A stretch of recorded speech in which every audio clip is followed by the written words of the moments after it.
Bonjour. Bonjour Marie. Alors Sami, docteur Féniche, est-ce que vous pouvez vous présenter? Alors, c'est Sami Féniche, je suis dermatologue. Je suis président du groupe Laser tunisien. Et comme toi, on est très partie prenante sur tout ce qui est laser et énergie, les energy-based devices. Sur tout type de peau. C'est à partir de là qu'il y a eu cette idée de voir si tout ce qui est laser et il n'y a pas de problème de complications sur ces différents types de peau. Est-ce que c'est intéressant ou pas de connaître cet aspect de la peau, sa couleur, elle est épaisse, elle est fine, etc. Et d'où cette idée de comment essayer de classer ces différents types de peau en fonction de les classifications, on les connaît. Il y a la nouvelle classification qui se base sur le côté génétique et racial qui pourrait peut-être être intéressante pour prévoir d'éventuelles complications pour utiliser le laser. Oui, parce que justement, tout le débat, c'est que les dermatologues raisonnent aujourd'hui avec l'ancienne classification de Fitzpatrick, qui classe la couleur de peau en six teintes différentes, mais la réalité est beaucoup plus complexe. On sait que les industriels de cosmétiques et de photographie, d'ailleurs, n'ont pas attendu la dermatologie, et heureusement, puisque eux, ils en sont déjà à avoir créé un Pantone qui regroupe 110 teintes différentes. Et le débat aujourd'hui, c'est de se poser la question de génético-racial, c'est-à-dire l'intérêt de s'intéresser non pas à ce que l'on voit, à la phénotypie, mais à ce dont elle est le reflet, c'est-à-dire la génétique. C'est vrai qu'il y avait cet article dont on a parlé tout à l'heure, c'était un article de 2011, je crois, oui. qui justement pose carte sur table cette idée de la classification génético-raciale des individus. Et là, il faut parler et revenir à l'origine de l'humanité. Exactement. C'est à partir de là, si on commence à parler génétique et race, tout à fait. C'est à travers l'évolution de l'humanité, comment les gens qui ont acquis cette caractéristique de la peau, de ce phototype, suit ce côté racial finalement, et c'est l'idée qui a été faite par ces auteurs canadiens. Moi, ce que je trouvais très intéressant dans l'article, c'est quand on voit dans l'origine de l'humanité, il y a 4 millions d'années. Après, on retrace l'individu a évolué. À 2 millions d'années, on a Homo habilis, et ensuite, à 1 million d'années, il y a 1 million d'années, Homo erectus. Et puis, il y a 100 000, 200 000 années, Homo sapiens. Homo sapiens qui s'est mis qui a migré sur les 3 différents continents de l'époque, puisque la Terre elle-même était différente à ce moment-là, et on a donc en Asie, en Afrique et la migration vers le nord en Europe, qui a identifié depuis 100 000, 200 000 années 3 races différentes.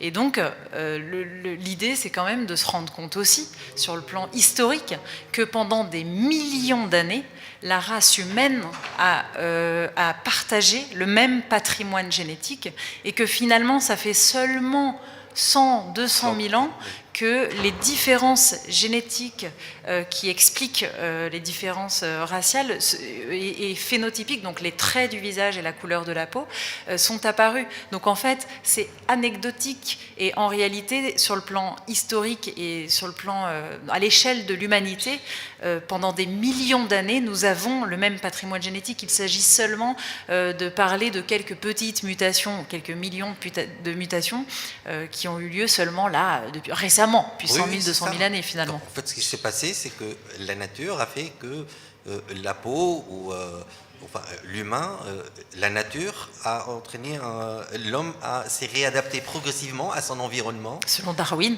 Voilà, c'est l'évolution de Darwin. Et c'est à partir de là que chaque continent se retrouve finalement avec des caractéristiques un petit peu spécifiques à lui, et qui à partir de là permet maintenant d'essayer de classer les gens en plusieurs catégories, et non plus, donc on ne se basera plus sur seulement sur la couleur de la peau. Et là, on prend en compte, comme tu l'as dit là maintenant, la couleur de la peau, les traits du visage. C'est un trait qui est un petit peu fin, un petit peu grossier entre guillemets, ou bien l'origine des parents, l'origine des grands-parents, où est-ce qu'il a habité. C'est le côté racial qui entre en compte finalement. Et d'où donc cette idée-là, en utilisant ces différents aspects, est-ce qu'on pourra faire une classification nouvelle, non plus sur la couleur de la peau seulement, mais en prenant en considération tous ces éléments-là? Et bien oui, finalement, avec cette étude-là canadienne qui a montré que maintenant, on peut faire un nouveau classement. Oui, c'est-à-dire en tenant compte du fait des migrations de l'humanité, on peut imaginer que l'origine géographique de la personne correspond dans l'arbre des mutations génétiques à une certaine race. Et du coup, on se retrouve avec 6 classifications différentes. Exactement. Les nordistes, donc les nord de l'Europe, les Européens, les Méditerranéens, qui vont comprendre tout le sud de l'Europe et la Méditerranée Maghreb. Et puis, une race beaucoup plus étendue. En fait, ça correspond aux latitudes. Oui. Puisque ça correspond aux migrations au moment où les continents n'étaient pas si séparés que ça. Oui. Et on a donc l'origine indo-pakistanaise, mais qui va inclure l'Afrique subsaharienne, tout le monde arabe, Moyen-Orient, jusqu'à l'Inde, et enfin les Africains sud de l'Afrique. Et puis la 6e étant les Asiatiques. Asie centrale et Asie du Sud-Est. Asie centrale qui en fait a probablement, les Homo sapiens d'Asie centrale, colonisé l'Amérique du Nord à l'époque de la dernière période glaciaire, il y a 50 000 ans, puisque ces continents étaient... À partir de l'Alaska. Exactement, étaient réunis. Ouais. Et du coup, ça peut expliquer que les Indiens d'Amérique, même si sur le plan géographique, mais sur le plan de la latitude, ressemblent et sont en fait inclus dans la race asiatique. Mais après, ça reste quand même compliqué. Enfin, ça supposerait 2 choses. Ça supposerait que la génétique, que justement l'influence de l'évolution darwiniste sur l'humanité a donc joué sur la couleur de la peau et sur les traits du visage, et que ça correspond à l'adaptation de la peau à l'environnement.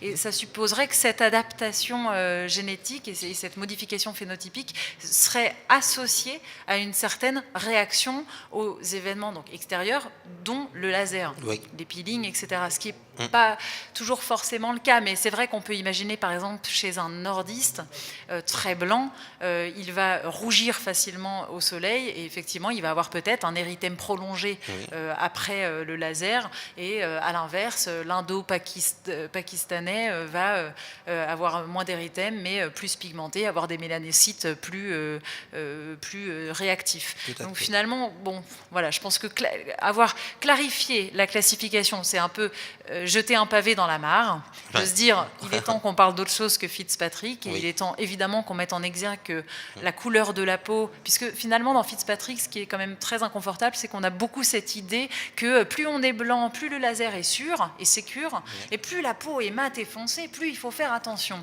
Alors qu'en réalité, c'est complètement faux. C'est un Africain du Sud aura moins d'érythème prolongé, donc certainement moins d'érythème tout court et moins de complications que quelqu'un très au nord. Donc les extrêmes en termes de latitude, pôle nord, pôle sud, vont sans doute poser plus de problèmes que ceux du centre. Mais tout ça est c'est un début. Je pense que c'est intéressant de jeter ce pavé dans la mare et de se dire il faut parler d'une autre classification, il faut se poser la question de l'intervention de la génétique, mais je pense qu'on n'a pas fini, et c'est très intéressant, c'est un sujet très intéressant d'aller explorer pourquoi les Asiatiques, pourquoi la peau asiatique a tant de rebonds pigmentaires par rapport à d'autres populations, donc ça reste un vaste sujet. De toute façon, c'est facile juste pour les gens qui nous écoutent éventuellement, qui vont voir cette vidéo, la classification c'est facile parce que ça obéit à un gradient nord-sud, donc c'est très facile, on se déplace du nord, donc comme tu l'as dit, les nordiques, après... Plus clair de peau, et plus il diminue dans l'hémisphère sud, plus on avance, après les Européens, donc le niveau 2, méditerranéen, les Indo-Pakistanais, c'est ça? Le quatrième, l'Afrique, l'Afrique du Sud, et puis après c'est l'Asie, et puis l'Asie également, l'Asie du Nord, du Centre, et l'Asie du Sud. Donc, si on essaie de retenir cette classification, on pourrait prévoir éventuellement, si on fait Si on fait des traitements un petit peu laser ou peeling, comme tu l'as dit, est-ce que les lasers doivent être avec des paramètres forts ou moins forts, peeling fort, moyen ou léger.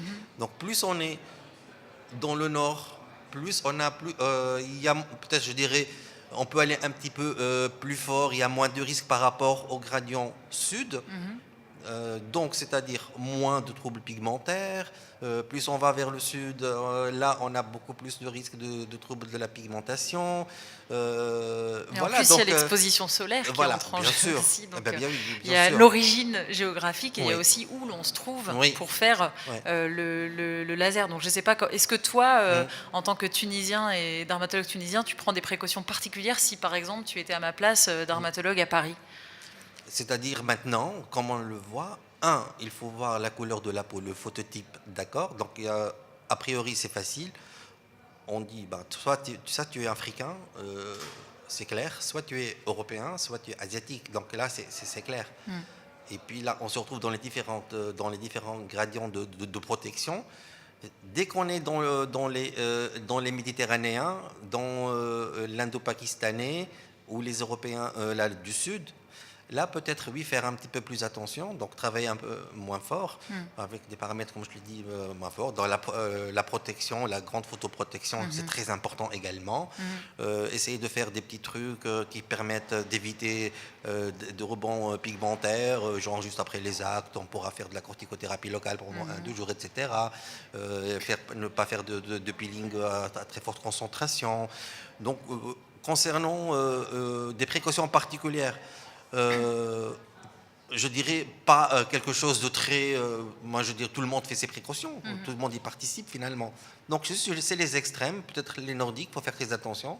Et puis, voilà, l'extrême sud, l'africain, oui, même si moi je trouve qu'en pratique, les peaux très foncées, justement, posent moins de problèmes, elles ont moins d'érythème et les hyperpigmentations post-inflammatoires secondaires au laser sont moins visibles. Oui. Je trouve que les Méditerranéens ou Asiatiques ou Indo-Pakistanais, si on reprend la classification génético-raciale, posent plus de problèmes puisque ça ne pardonne pas.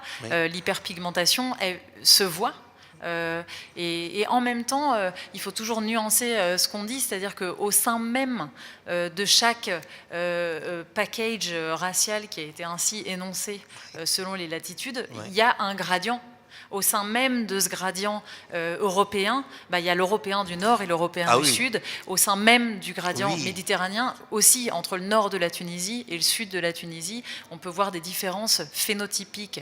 Exactement, c'est ça. D'ailleurs, si je me rappelle bien, là maintenant on dit que du nord au sud, c'est les très bons candidats au laser, au peeling. Donc on passe du très bon candidat, du bon candidat, le patient au moyen, faire très attention. Dès qu'on passe au cinquième, à la cinquième classe, là il y a plus de risques. Plus la peau est noire, donc il y a plus d'hypopigmentation. Et parfois, cette hypopigmentation, si on prend un laser ablatif, et l'hypopigmentation, au contraire des hyperpigmentations qu'avec les autres races, si on l'a, parfois elle est définitive. C'est ça qui dérange. Par contre, pour les hyperpigmentations post-inflammatoires, souvent c'est réversible.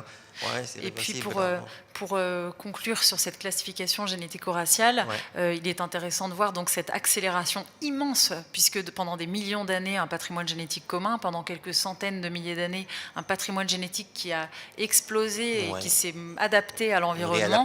Et là, probablement, peut-être que ces modifications interraciales sont complètement exponentielles, puisqu'on imagine qu'avec le métissage, si ça se trouve, cette conversation n'aura plus lieu d'être d'ici 100 ans, puisque à force de métissage et de voyage et que ce soit lié à des exodes liés aux guerres ou peut-être à l'exode climatique, on n'aura plus lieu de parler de ces différences génétiques. Ils en parlent par exemple pour la population de l'Amérique latine.